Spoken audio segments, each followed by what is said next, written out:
it got me thinking about traditions, being the 1st of December. I've got 3 weddings this month.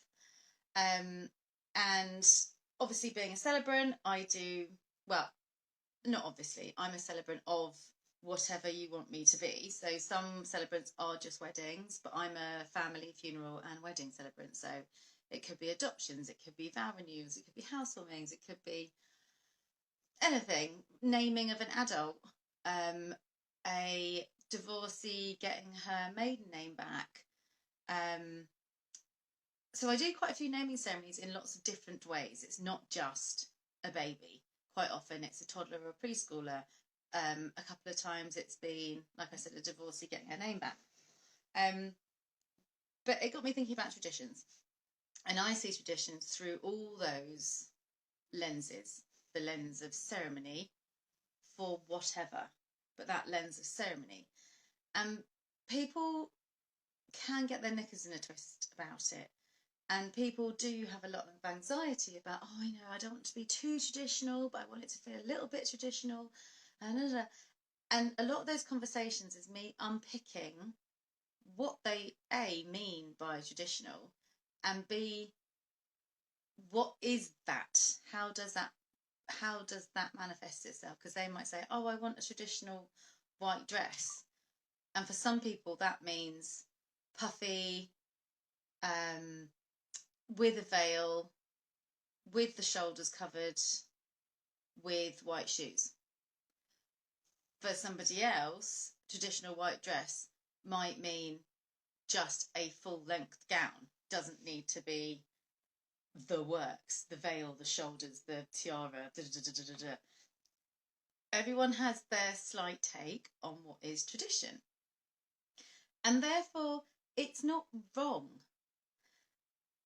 If you want it to feel traditional to you, then it's your memory and your experience that you feel is traditional. If you want it to follow a certain protocol, then that will probably be written down somewhere. So say if you wanted a traditional church service, that exists in black and white. And you would say, I'd like a traditional service, please. And they say, please turn to page 96 in your order of service book, ABV. But then, as a celebrant, obviously, I kind of want to break that mould that people might feel stuck in, saying, I don't want a traditional wedding, I want to have this, that, and the other, or I don't want to have a traditional funeral, I want it to be a funeral, or a celebration of life. And then they get a bit like awkward, like, oh, is it going to be funny? Is it going to be odd? Is it going to be frowned upon? Oh, just maybe it should be a bit traditional. And then people kind of, And tradition doesn't mean bad. Tradition doesn't mean regimented. Tradition doesn't mean you're going to hurt somebody if you don't do it that way. Because much like intention, you've got to think why it came about. Traditions stick around because they work, or they've brought joy, or people feel safe in that familiarity. They're a lot like systems. If the system isn't working, change it. If the tradition doesn't work for you, ditch it. Come the 1st of December, obviously there are traditions around this Advent time and festive time that people are like, oh, it's tradition, let's do this. And sometimes it dies out and people feel really sad about it. And you might feel sad because that intention of tradition was to bring joy. So, for example, in my little sort of friend gang, we had for a few years Christmas jumper day for ourselves. And we'd all go around each other's houses. We all took turns hosting and we'd have jumper day. But everyone marrying or breeding or moving away, that has been harder to do the last few years, obviously through a pandemic. And I've missed it because that tradition brought joy. But it doesn't mean I'm cross it doesn't happen anymore. I enjoyed its tradition. I enjoyed what it brought. And so if you are wedding planning, or if you're planning a funeral, or if you're sort of thinking about your own ceremony, whether it is a wedding or a funeral or a naming or whatever, and you're feeling a bit stuck on tradition, go back to your intention and what brings you joy or what brings you security, and revisit that through the eyes of that tradition. So I have a few of the winter weddings that I've got this year and next year, when we've been talking about, oh, I want a barn wedding, I want the twinkly lights, I think it's really rustic and it makes, and the open fires, and they just kind of go, I just love it. And I was saying, do you know why? They're like, no, it's just pretty. And then we start to unpick it, and actually there is always some kind of tradition nostalgia behind it. It might be that at Christmas, on the first day of Advent, being today, that was when Grandad put the lights up on the outside the house. So actually, twinkly lights always make you think of your granddad. And so having a nighttime wedding with twinkly lights triggers that nostalgia feeling. You think it's tradition just because it's Christmas. Actually, it's because you're remembering your granddad. And once you unlock why you love that, or why that makes you feel the way you feel, then that's what will then feed into and create a new tradition for you. So for example, the bride that I was talking about, when she unpicked it, she was like, oh my God, it's because it makes me think of my granddad. And I was like, mm-hmm. And she's like, that's it, that's my thing. 1st of December, every year, I'm putting up the lights, and it's making me upset. Why is that making me upset?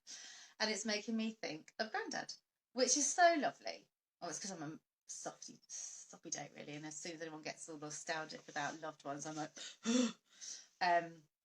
so I know tonight a lot of people are putting up their twinkly lights and thinking about their grandparents, which is lovely. I'm thinking about, that's why, because my nan died 12 years ago yesterday. So that's why I think I'm a bit wobbly. I'm not wearing anything of hers today. Normally I have a bracelet on. So sometimes the traditions come through your own memories once you've twigged what it is that makes you feel that joy, whether it's the twinkly lights. It might be for weddings, that something blue is tradition, and you want to do it because you want to feel like you've done it properly. You want to go, oh, I'm getting married, I want something old, something new, something borrowed, something blue.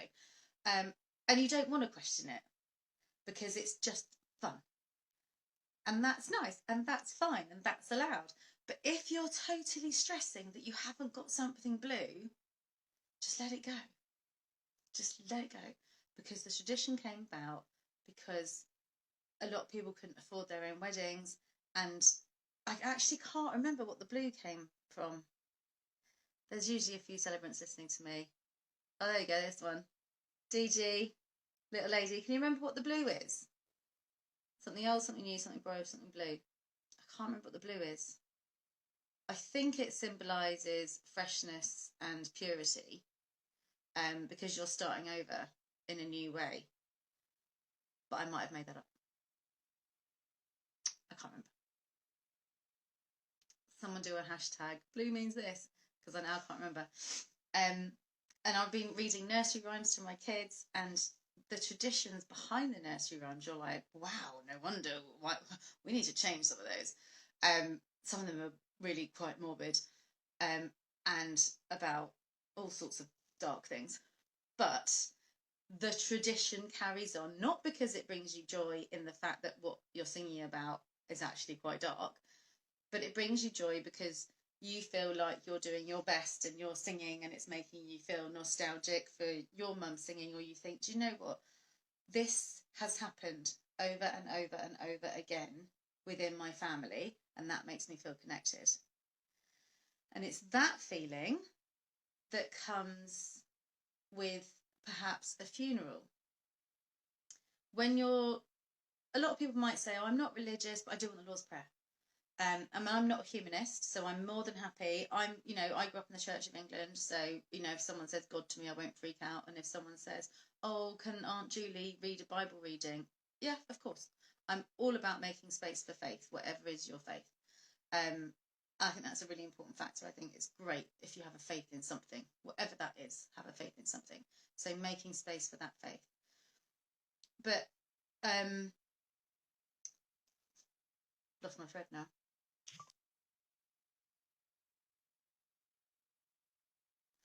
Familiarity and time before. So, for example, if you wanted to say the Lord's Prayer, or if you wanted maybe perhaps to close the curtains at the crematorium, a lot of people feel quite anxious about closing the curtains at the crematorium because obviously it's the final curtain and there is that sense of departure. And that's quite uncomfortable. I could do a whole other thing on that, so I can do another whole thing on that. But the reason some of my clients have done it is not because it makes them feel comfortable, but in a way because it's tradition, and they saw it at their auntie's funeral and they saw it at the so-and-so, and they're like, I just know that's what happens. And I've said to them, it doesn't have to. I'm a celebrant. I'm your, I'm your supplier. I will do what you want. And they kind of go, why do I feel like I must? Why do I feel like if I don't close the curtains, I haven't done it properly? And from experience, I've learned, or I've observed the connection to be, because it happened before, and it happened before, and it happened before. And actually, going back to ancestors, there is that connection that perhaps that Lord Prayer, for example, was said at your parents' funeral, your parents' parents' funeral, your parents' parents' parents' funeral, and actually think, you know what, there's that connection that these words have been said over and over again within our family, and that's made them feel safe, which is lovely. And that's when tradition can be helpful, to have that connection to lives gone by. And I think having that connection to lives gone by, like I was saying with Nan and the Christmas lights, or saying the Lord's Prayer, or having the curtains, or wearing something blue, or possibly having the ring. So this ring was my mother-in-law's, and so we're just sort of keeping, handing that on as tradition. Do I then go, okay, well, this was given to me, so then I'm going to give it on? I don't know. It depends if I want to give my engagement ring away. I'll see how I feel when Verity gets engaged. Or the boys, who knows. So I guess what I'm saying is, tradition is there to bring joy, to help you feel anchored at times where you might feel untethered. It's not there to get you stressed or feel trapped or constrained, because that's not why it became tradition. It became a tradition because it brought joy, or it brought safety, or it brought connection. So if you're worried, and if you're thinking, oh, it's not traditional, or so-and-so is going to get upset, and go back to what I always say for everything. Go back to your why. Go back to your motivation. Go back to, well, if I don't, what if? Rather than if you do, what if?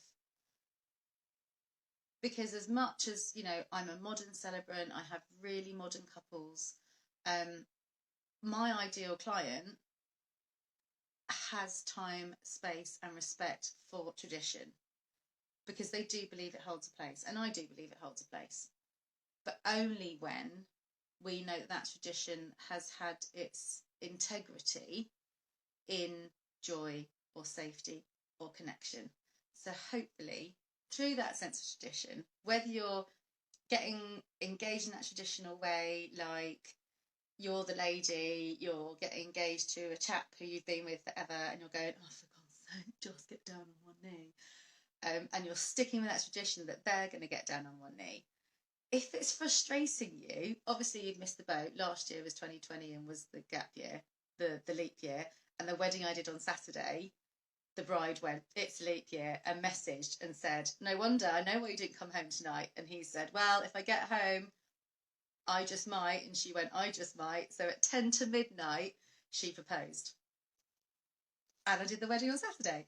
So there is those traditions, and they do bring joy, and it is brilliant as long as it makes you feel free. They're not there to make you feel constrained or trapped or disconnected.